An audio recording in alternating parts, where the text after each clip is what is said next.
You're listening to The Voice of Russia in London. I'm Daniel Cinna.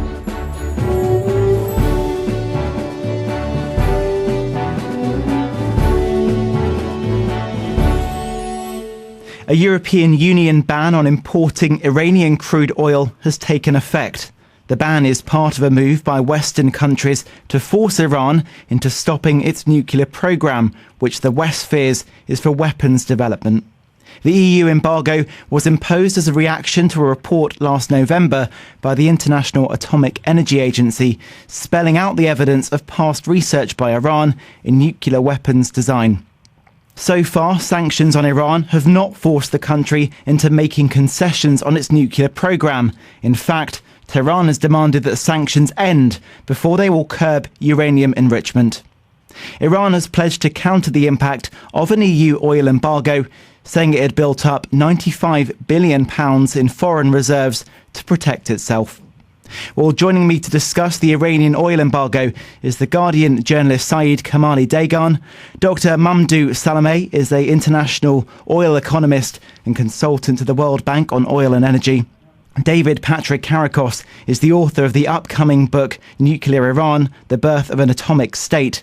And Andrey Baklitskiy is the project director at the Russian Center for Policy Studies. Dr. Mamdouh Salameh, the sanctions have so far brought Iran to the table, but will the West accept anything other than a total climb down by Iran?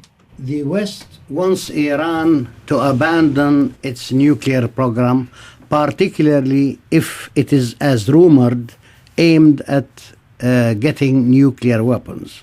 However, the sanctions have hardly affected the Iranian economy.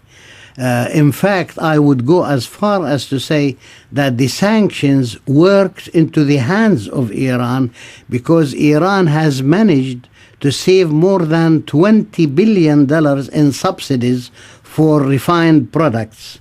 You remember that Iran used to import 50% or 200,000 barrels of gasoline and other refined products. With the sanctions, Iran was forced to abandon that. So what they have done, that gave them the way to remove the subsidies, and the prices, of course, have gone up, albeit it added to the inflation, but it saved them paying $20 billion in subsidies. Consequently, I would go as far as to say that the sanctions will not bring Iran to the negotiating table to give concessions.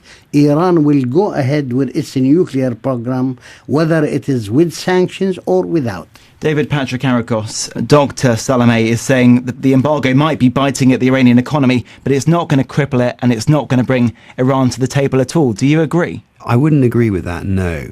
A lot of what you said was absolutely correct. However, I think that Iran has already been brought back to the negotiating table, and I think that sanctions and increased diplomatic pressure has in large part, facilitated this.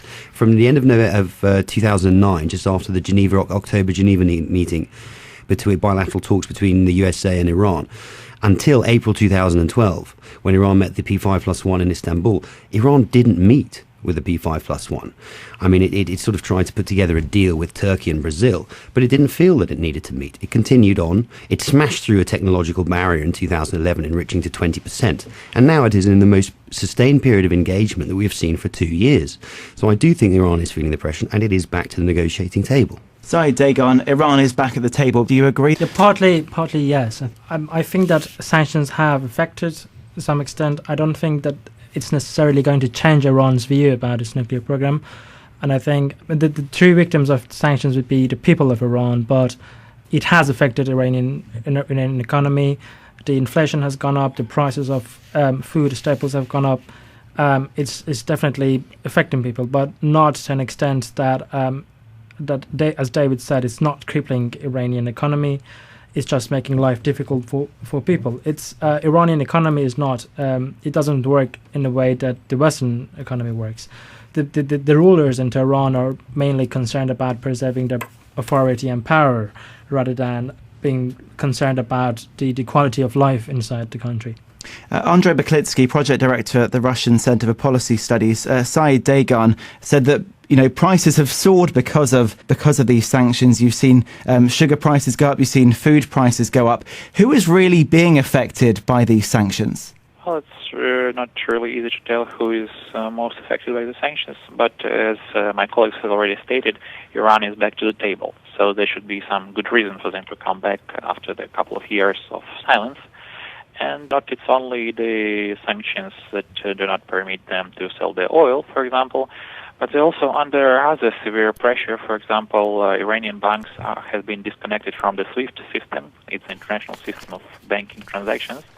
And they are not really, they cannot really use their banking system normally at the moment. For example, when they're selling oil to China, and they are selling it in China's currency. And of course, with yuan, you can only buy from China.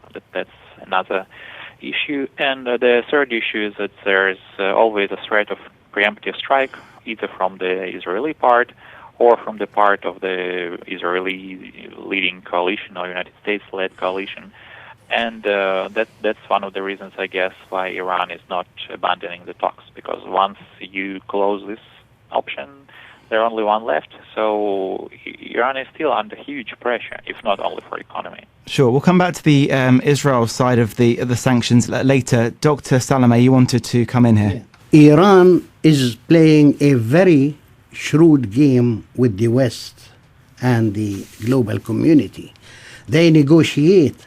But one thing you could be sure of, Iran will never relinquish its program for peaceful use, because they need electricity generated by a nuclear plant to replace the oil and gas they are using now, which amounts to around 600,000 barrels of oil, so that they can add it to their exports.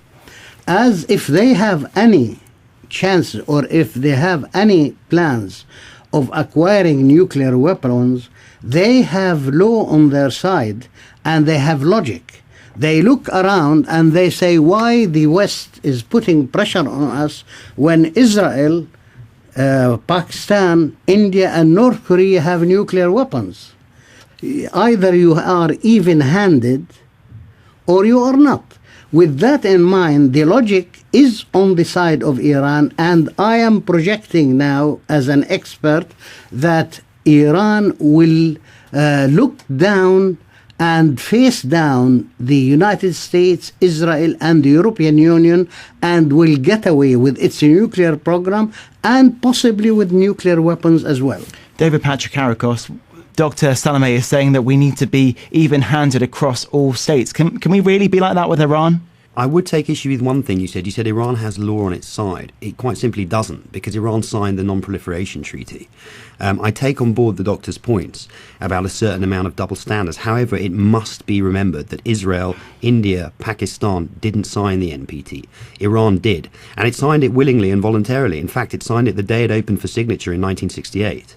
So I do think that there is a certain double standard, sure, but Iran is legally bound not to proliferate. And let's not forget that it is the one that says time and time again, we are not interested in nuclear weapons. It says that itself.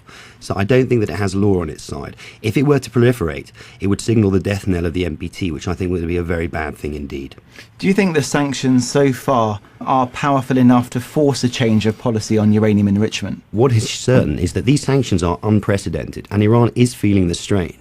Whether or not they are enough to make Iran change its mind, nobody knows. What is interesting is that I used to speak to many Western diplomats, and they used to regale me with stories about Iran's ability to stall, to delay diplomacy and move on with enrichment, with, it must be said, a certain amount of begrudging awe on occasions.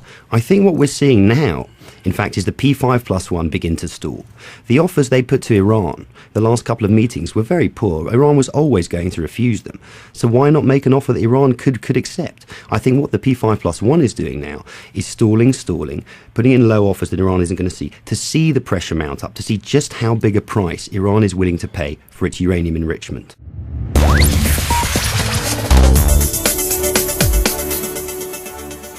A reminder that you're listening to The Voice of Russia in London. I'm Daniel Cinna with today's discussion on the Iranian oil embargo. Joining me is The Guardian journalist Saeed Kamali Dehghan. Dr. Mamdouh Salameh is an international oil economist and consultant to the World Bank on oil and energy. David Patrikarakos is the author of the upcoming book Nuclear Iran, The Birth of an Atomic State, and Andrey Baklitskiy is the project director at the Russian Center for Policy Studies.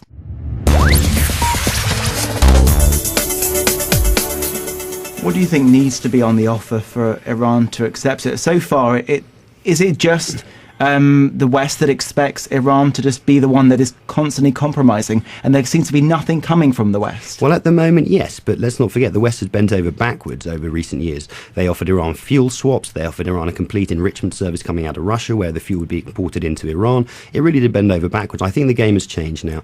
I think there's a feeling that sanctions are biting, that Iran is becoming under increasing pressure. Let's not forget its own economic woes. 30 years of economic incompetence have really left the country in a pretty dire state. Saeed Dehghan? I agree that it was not appealing to the Iranian authorities because it didn't have any sanction relief. It had, it was mainly based on three parts. It was mainly the embargo that the West had on the airplane parts, repair parts was going to be lifted, and the other two parts which were not very appealing to Iran. What Iran wanted was partly a bit of relief on the sanctions from the West, that it was not on the table. If Iran had relinquished all its 20% uranium, then there was nothing on the table for them as a bargaining chip in future, so that they can rely on to negotiate.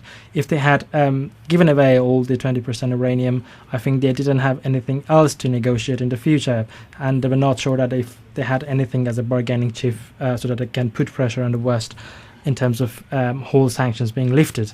I think some people have seen the West offer as shoddy a bit, and I think I agree with it, not entirely, but I think in overly, I think I agree with that the West offer was a bit shoddy because it didn't have any sanctions relief. Andrey Baklitskiy, project director at the Russian Center for Policy Studies. Saeed Dehghan has said that the West's compromises weren't very good. They didn't offer any sanctions relief at all. What do you think of the West's offer that they presented in Moscow, and what do you think needs to be done, and what do you think they need to offer in order to get a climb down by Iran at least some way? There's a little bit of imbalance at the moment because Iran is asked to abandon the part of its enrichment program and to stop enrichment till 1975%, which is doing at the moment. And then it said that he might get some sanction relief later on. So that's clear that Iran is not really willing to go for that. But there was an interesting piece of information 5 days before the last round of Moscow talks. Iranian Vice Admiral stated that Iran is planning to develop nuclear submarines. It went mostly unnoticed, but to build a nuclear submarine, you have to have a highly enriched uranium. And it would still be a peaceful use of highly enriched uranium because you use it only to power the nuclear submarine to move. So, and basically you don't even need to build one, you just start development and then you have the pretext for enriching uranium even further. So at the moment when it was announced, the majority of non-proliferation community thought that, so this might be the bargain. So Iran is saying that, look, we can still further enrich it to say 60, 80, 90% still being peaceful. So this is our deal. We will not do this. We will not enrich it further, and you will leave something. So there could be a bargain that Iran can play with. But it's clear that Iran should be throwing something more on the table. Dr. Salameh, International Oil Economist and advisor to the World Bank. Two Western diplomats have told news agencies that at the recent talks in Moscow, Iran didn't come to the table with anything that would have given the six powers enough to negotiate with. They didn't come to the table with the offer of the suspension of 20% enrichment. Andrey Baklitskiy has also said that Iran hasn't come to the table with enough for any other powers to accept. Why isn't Iran not offering anything substantial at the table? That they are playing a very shrewd game. They have no intention of giving any concessions to the West or anything. They are going ahead with their nuclear program, first for peaceful use, but Iran is not averse to acquiring nuclear weapons. So they don't care. They will look down, or they will face down, as I said, the global economy, the Americans, the Israelis, and the European Union, and they will go ahead with their nuclear program. The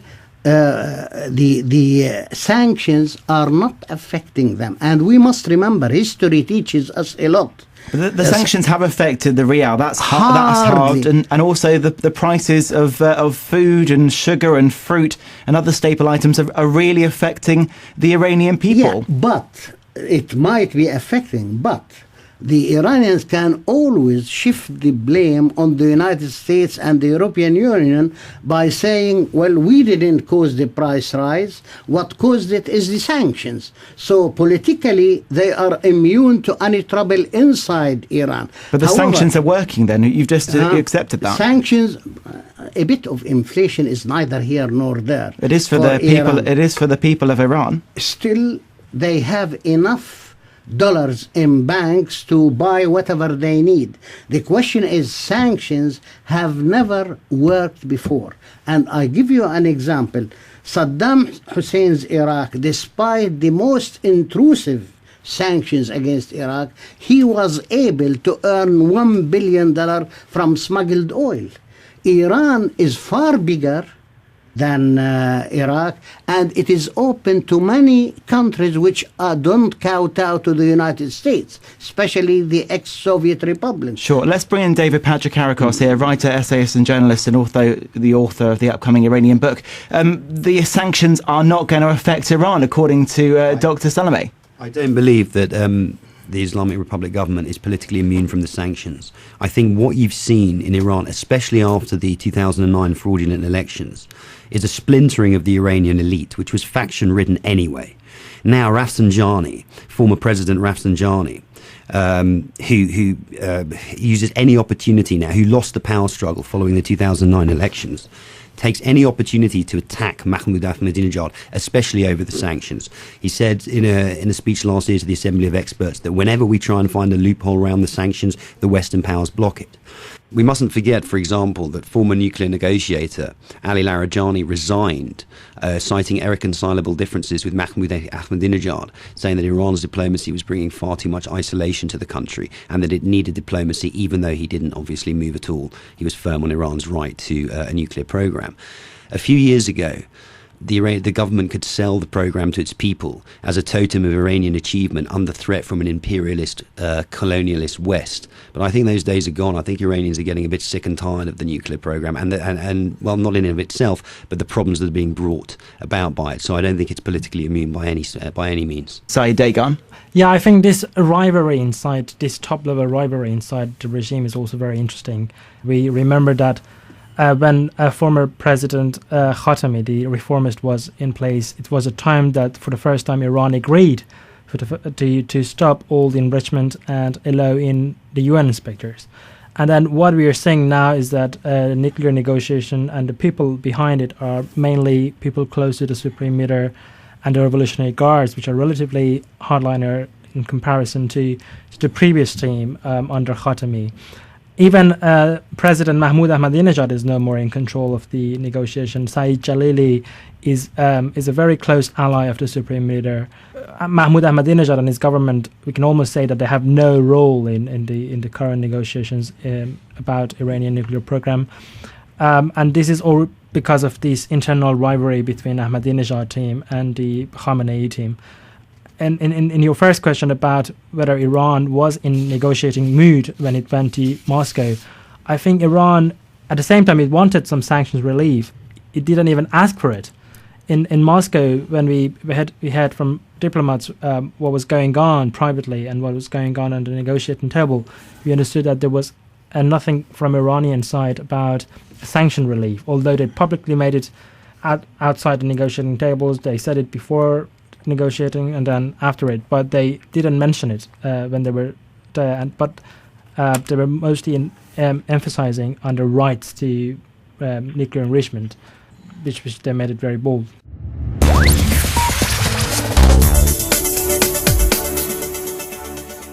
A reminder that you're listening to The Voice of Russia in London. I'm Daniel Cinna with today's discussion on the Iranian oil embargo. Joining me is The Guardian journalist Saeed Kamali Dehghan. Dr. Mamdouh Salameh is an international oil economist and consultant to the World Bank on oil and energy. David Patrikarakos is the author of the upcoming book Nuclear Iran, The Birth of an Atomic State. And Andrey Baklitskiy is the project director at the Russian Center for Policy Studies.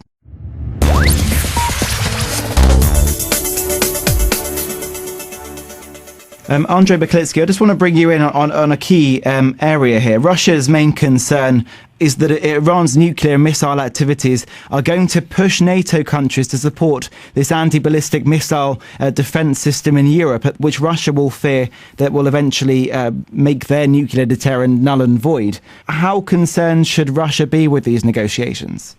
I wouldn't really say that Russia, that's the only reason that the United States are building their new anti-ballistic missile system in Europe, because when asked, the United States diplomats, when they were directly asked if Iran stops its nuclear program, if there is no threat from Iran, would you dismantle your anti-ballistic missile system? And their answer was, well, no, we will not. Because at the moment, as you probably know, there are talks about that Syria is a threat with its weapons and its chemical weapon, and so on and so forth. So the basic idea of the anti-ballistic missile shield in Europe is to shield Europe from anything. So it doesn't really matter if Iran has nuclear weapons or doesn't, has it missiles or doesn't. There's such an idea that it might be something in the future. So this anti-ballistic missile defense system is more for the future than for the present, not really affecting anything. Russia has its also problem with nuclear Iran because not as United States or Britain, Russia is bordering Iran through the Caspian Sea, so nuclear weapon Iran is not in interest of Russia.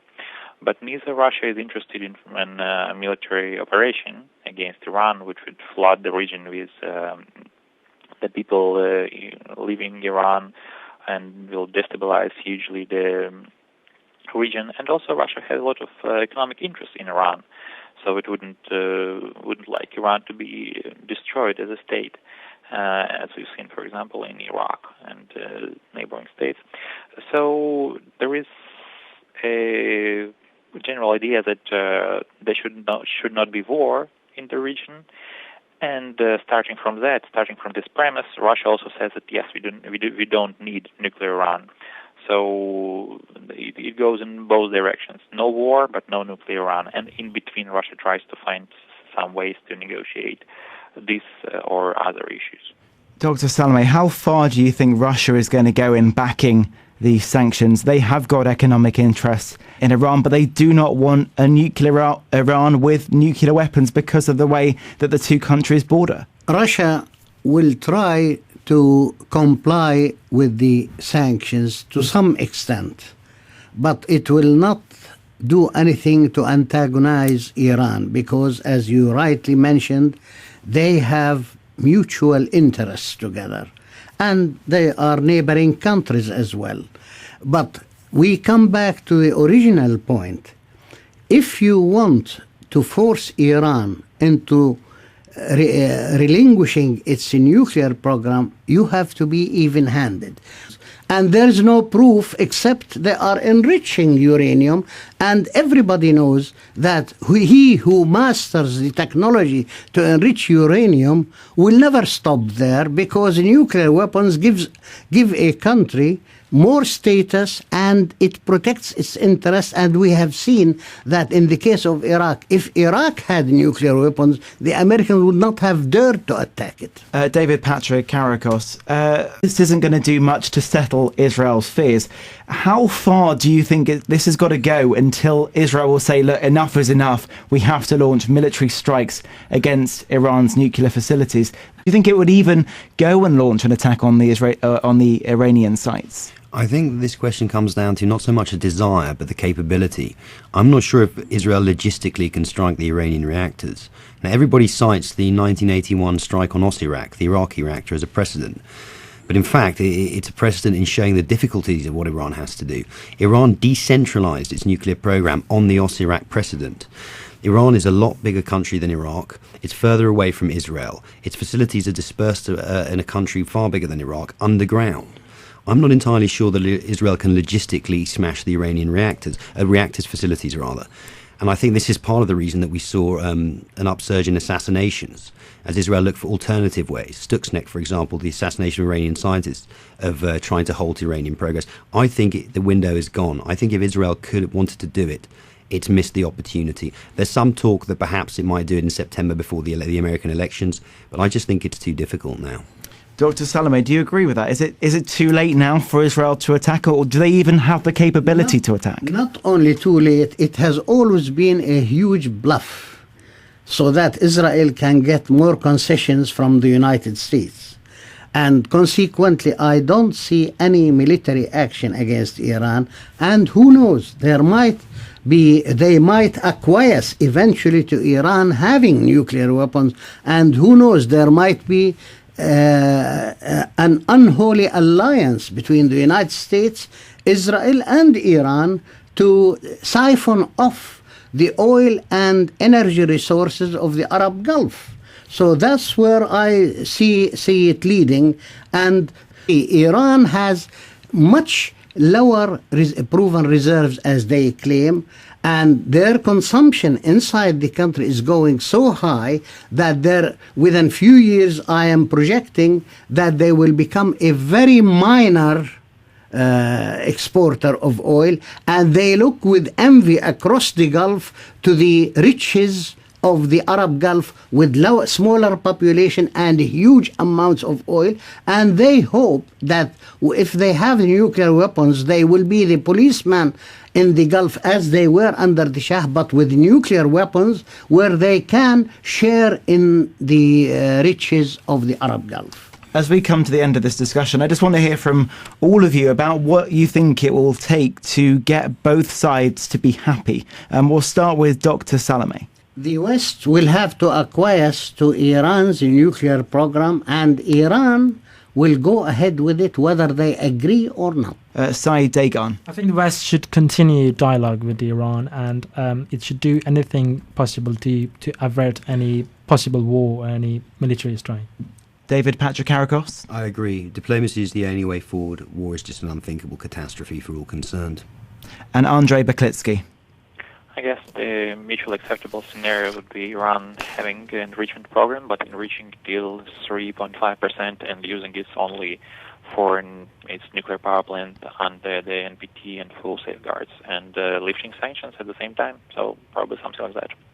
Well, unfortunately, we're out of time. Thank you to all of my guests. The Guardian journalist Saeed Kamali Dehghan, Dr. Mamdouh Salameh, the International Oil Economist and Consultant to the World Bank on Oil and Energy, David Patrikarakos, the author of the upcoming book Nuclear Iran, The Birth of an Atomic State, and Andrey Baklitskiy, the project director at the Russian Center for Policy Studies.